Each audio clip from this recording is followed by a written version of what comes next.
আজকে বানাচ্ছি মেথির শাক। এই যে তেল দিয়েছি, আর এই যে মেথির শাক, আর একটা শুকনো লঙ্কা আর জিরা। এই যে পেঁয়াজ দিচ্ছি, এই যে রসুন,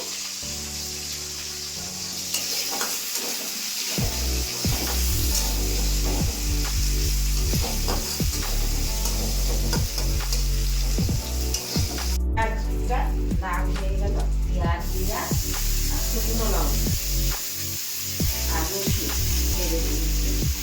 তারপরে এই যে মেথির শাকটা ছেড়ে দিলাম, নেড়ে চেড়ে লবণ দিব, দিয়ে একটু জল দেবো সব, শাকটা ভালো করে ফলে। এই যে বাটা হলুদ ছিল, বাটা হলুদটা দিলাম একটু, একটু লবণ দিব।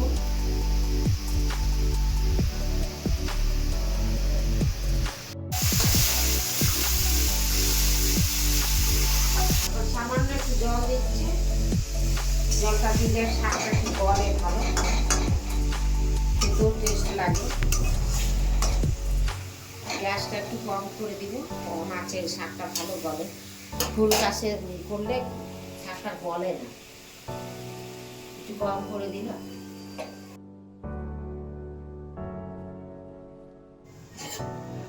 এই যে এখন শাকটা হয়ে গেছে, 6-7 মিনিট লেগেছে।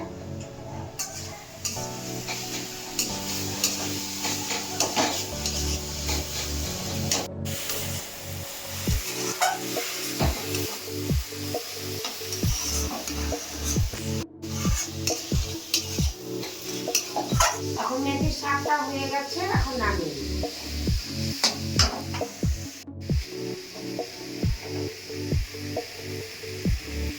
গ্যাসটা অফ করে দিলাম।